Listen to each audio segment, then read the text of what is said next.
Sekitar pukul 2 malam menuju dini hari, Taraf masuk ke pekarangan kediaman Dwi Laga. Ia merasa begitu senang akhirnya bisa kembali melihat rumah di mana ia tinggal dan dibesarkan. Tidak dipungkiri bahwa ia sangat rindu dengan semua tawa dan juga kasih sayang dari semua orang di rumah itu, terutama sang bunda. Hilya sayang, panggil Taraf lirih, dia tidak ingin membuat istrinya terkejut.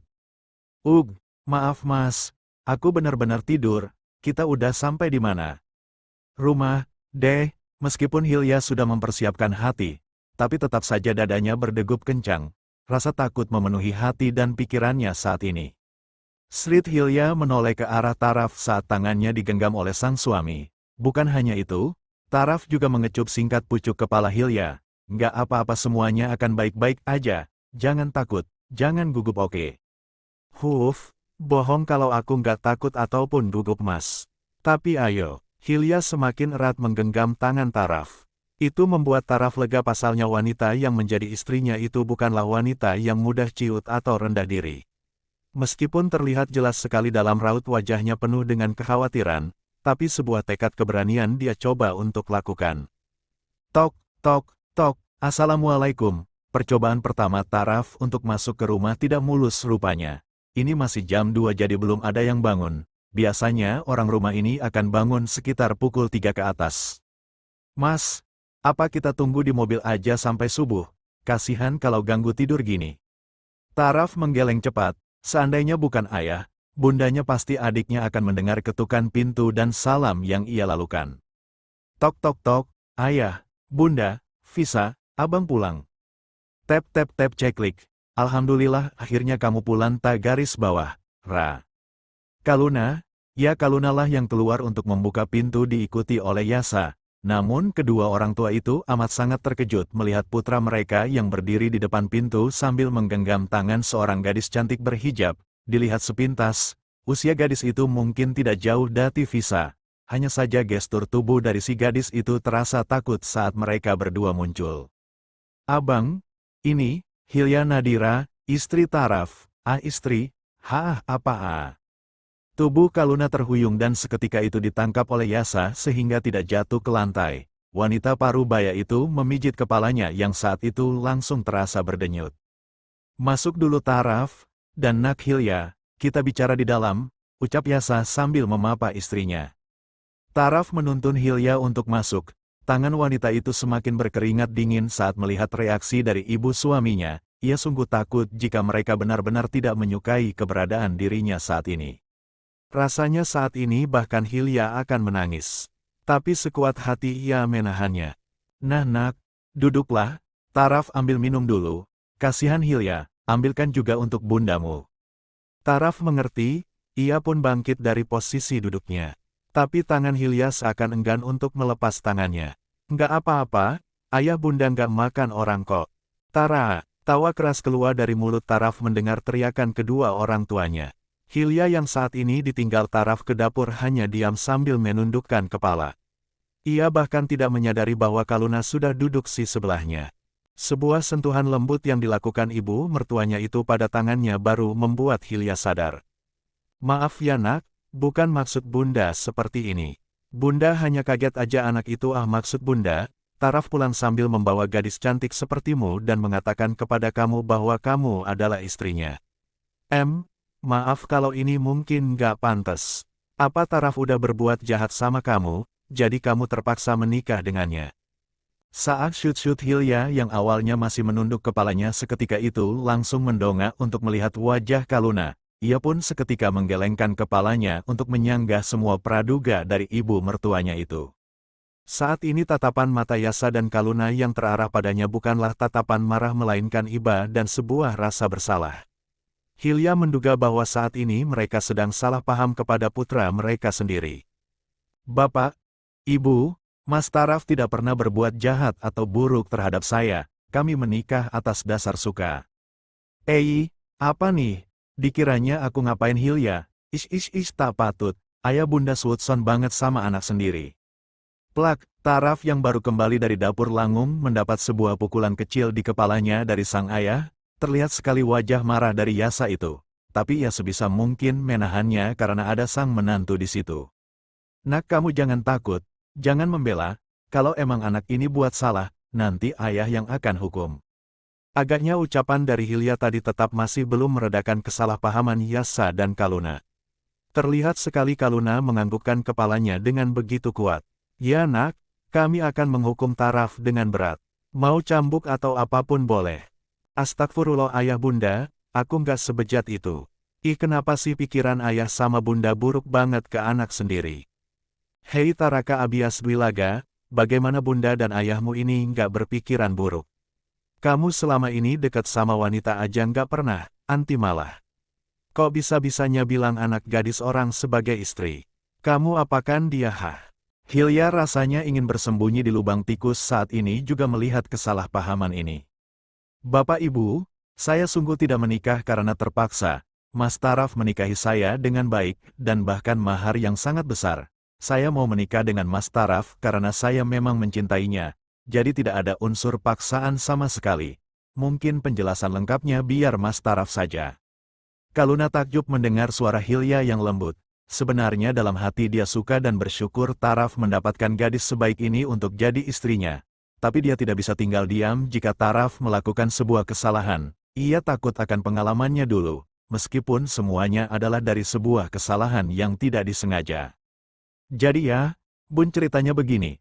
Taraf mulai menceritakan dari awal hingga akhir. Dia juga menjelaskan mengenai alasan mengapa dia harus berpura-pura untuk sakit parah. Semua Taraf katakan secara gamblang. Terlihat Yasa dan Kaluna mulai mengerti. Tatapan mereka kepada Hilya pun berubah menjadi tatapan penuh rasa terima kasih. Grab Kaluna memeluk tubuh Hilya. Gadis yang sudah jadi menantunya itu sungguh memiliki hati yang baik. Tidak mudah menolong orang asing yang tidak diketahui identitasnya. Resikonya juga bukanlah kecil. Terima kasih nak, terima kasih udah nolongin anak bunda. Dan maaf karena tidak memberikan pernikahan yang layak untukmu. Kami sungguh malu, anak itu benar-benar, seharusnya kalau mau nikah tuh ngomong Taraa. Taraf pikir setelah menjelaskan dengan baik kemarahan sang bunda berhenti. Tapi ternyata tidak, masih ada poin lain yang membuat ibu ratu dalam rumah itu murka. Kayaknya gak akan habis 1-2 hari ini mah ngomelnya. Babak kedua, tatapan tidak percaya sekaligus curiga dilayangkan oleh Visa, sang adik. Taraf hanya bisa pasrah untuk kembali menjelaskan kepada adik satu-satunya itu. Bangga dipaksakan sama abang, Visha, enggak ya, udah dibilang enggak ih.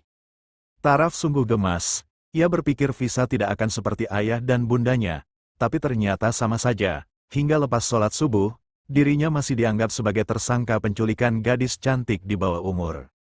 Wajah Hilya yang manis seperti tidak sesuai dengan Taraf. Padahal menurut Hilya, Taraf memiliki wajah yang rupawan perpaduan ayah dan bundanya. Namun suaminya itu dianggap kurang bersanding dengan dirinya. Hilya yang sedari awal sudah minder saat mengetahui siapa suaminya itu, kini malah merasa sangat malu. Ia berpikir bahwa keluarga Taraf dengan nama besar yang mengikutinya itu akan terkesan menakutkan, serius dan dingin. Ia juga tahu bahwa ayah dari suaminya merupakan seorang profesor yang merangkap sebagai rektor yang memiliki aura dingin dan kaku. Namun semua anggapannya itu terpatahkan saat melihat interaksi mereka. Kini Hilya menyadari dari mana asal sikap absurd dan aneh suaminya yang terkadang muncul tanpa permisi, semua berasal dari keluarganya. Namun Hilya menyukainya, suasana kekeluargaan yang hangat dan sederhana ini membuatnya merasa nyaman. Ndak kok, Mas Taraf beneran nggak maksa, beliau orang yang baik dan lembut.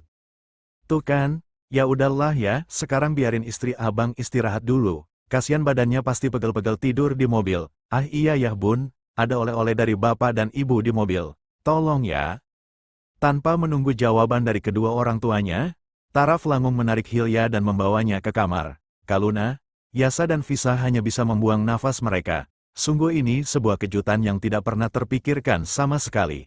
Bagaimana bisa Taraf menghilang selama 2 bulan lebih dan tiba-tiba pulang sambil membawa istri?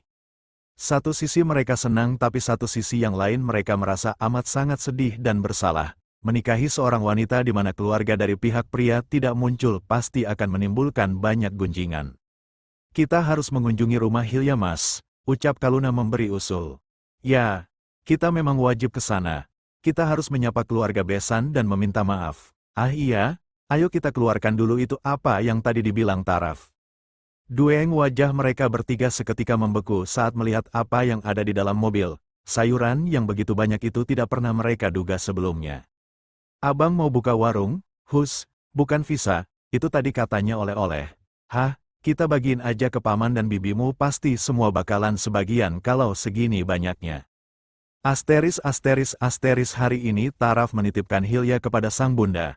Mengingat dia memiliki banyak hal yang harus diurus, maka mungkin satu hari ini dia akan full berada di luar. Jangan diusilin lo ya bun. Plak Kaluna kesal sekali melihat wajah iseng sang putra. Beberapa bulan sudah membuatnya merasa kehilangan, tapi saat di depan mata anak itu membuatnya kesal. Hehehe, maaf ya bun. Pasti bunda sedih banget abang gak ada kabar. Tapi terima kasih. Berkat doa bunda abang bisa pulang dengan selamat plus bonus bawa istri yang cantik dan baik. Kaluna tidak banyak bisa bicara, tenggorokannya tercekat, sehingga ia lebih memilih untuk memeluk sang putra yang kini sudah tumbuh menjadi seorang pria beristri.